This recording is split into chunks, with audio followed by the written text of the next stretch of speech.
इसमें एक प्रश्न आया था इसी नंबर पर। ब्रदर का नाम है राजेश कुमार। हाँ। उन्होंने पूछा है कि क्या 40 डेज फास्टिंग करना ज़रूरी है। जैसे आप जानते हैं कि अभी वो लेंट सीजन जो चल रहा है, तो रोमन, जैसे आपका भी बैकग्राउंड रोमन कैथलिक का रहा है, तो आपको भी पता होगा कि 40 डेज का जो फास्टिंग होता है during this time, lent day, हाँ। यस, लेंट डे, तो वो करना ज़रूरी है क्या एक विश्वासी को? मैं कैथलिक वाला हूँ, पहली बात तो आपको क्लियर कर दूँ। जैसे सलोमी ने कहा, हालांकि मेरी डॉटर है, ये भी कैथलिक थी, लेकिन जब हमने सत्य को जाना हम टोटल बाहर आ गए और एक झटके में बाहर आ गए, ठीक है ना, वो बात अलग है। देखिए, जीसस का 40 डेज का फास्टिंग का और अभी इनका जो कॉन्सेप्ट है लेंट डे वाला, इनका जो 40 डेज का फास्टिंग है, इसका आपस में कोई मेल नहीं है, आपस में कोई रिश्ता नहीं है। वो कॉन्सेप्ट अलग है, ये कॉन्सेप्ट अलग है। 27 AD में जीसस का बपतिस्मा, 27 AD में जीसस क्रूस पे मरा 31 AD में। कितने साल का गैप है? लगभग 3.5 साल का गैप है, ठीक है ना। अब बताओ 40 दिन का फास्टिंग यहां पे कहां फिट बैठता है? क्योंकि किसी ने शुरू कर दिया तो हम भी करने लगे, ये टोटल बकवास है ना। बहुत ध्यान से सुनिएगा, बहुत गजब की बात बोलने जा रहा हूं, और इसका एडिट वीडियो आप लोग शायद अभी देख रहे होंगे, क्योंकि मैं इसको एडिट करके ही डालने वाला हूं, ठीक है ना।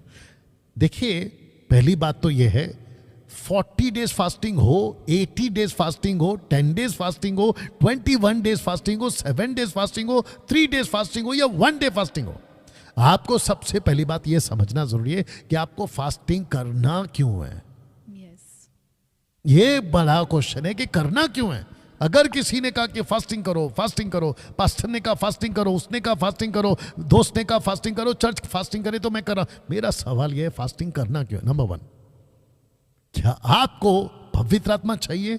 क्या उसके लिए फास्टिंग करना है? यह बिल्कुल गलत है।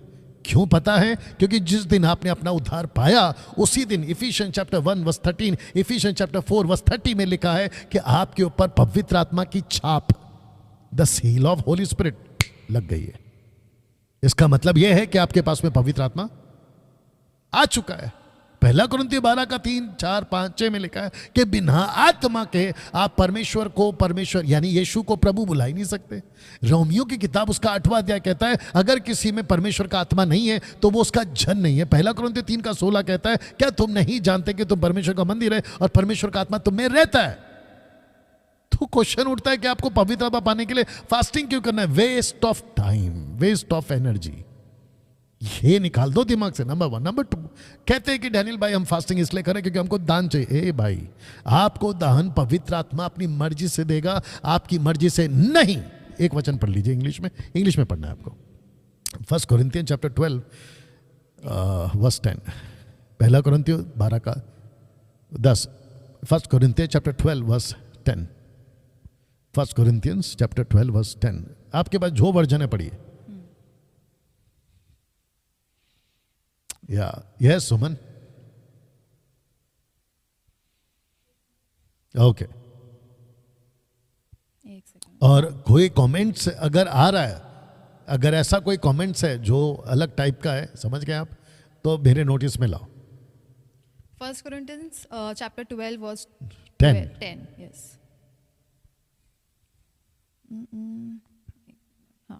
To another the working of miracles, to another prophecy, to another discerning of spirits, to another diverse kinds of tongues, to another the interpretation of tongues. But all these worked that one and self same Spirit, dividing to every man severally as he will.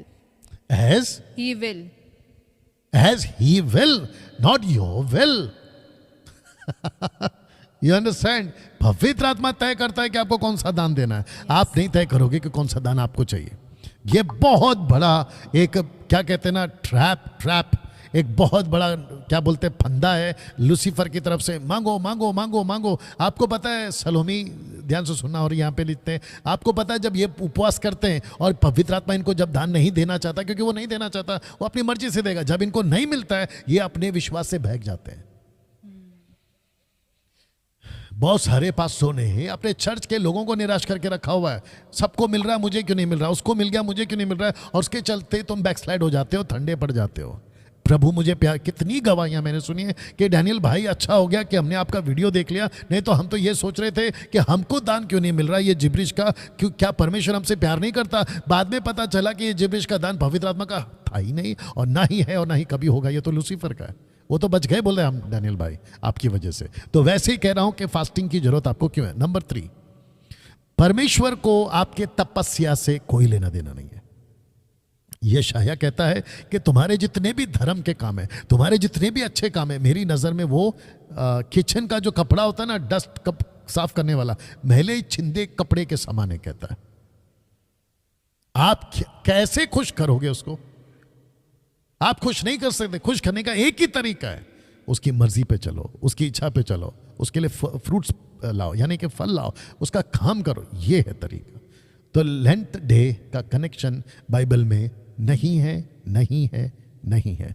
ना पतरस ने कभी अच्छा Jesus ने fasting किया, अरे वाह Jesus ने फास्टिंग किया, भैया हमारी औकात है जीसस के कॉपी करने की? सोच के देखिए आप, अगर पवित्र आत्मा आपको लीड करता है 80 दिन जाओ, 160 दिन जाओ, मेरे को क्या लेना देना भाई, लेकिन डॉक्ट्रिन बना के पेश मत करो। यस एब्सोल्युटली, जो आपने बोला वो बहुत ही ना एक्चुअली अभी लोगों के बीच में ये अवेयरनेस लाना बहुत ज़रूरी है। जी। क्योंकि जब हम एक सर्कल में रहते हैं तो सभी के लिए एक ही चीज़ होता है कि अरे है ना, आप तो क्रिश्चियन हो, आप तो कैथलिक हो, शायद आपका फास्टिंग का ये पीरियड चल रहा होगा या फिर लेंट डे चल रहा होगा। तो ये आपके जवाब से उनको भी समझ में आएगा कि हमें दूसरों को कैसे जवाब देना है, तो वो भी सीखे होंगे। और मैं समझती हूँ कि ब्रदर राजेश कुमार, आपको भी आपका जवाब मिला होगा। तो अगर आपको भी या फिर हमको भी कोई ऐसे पूछता है कि आप लोग क्यों नहीं फास्टिंग करते हो, तो आई थिंक हमें हमारा जवाब मिल गया कि हमें बिल्कुल। दूसरों को कैसे जवाब देना है। तो वो आज हमने सीखा है और आपने भी सीखा होगा। राइट। तो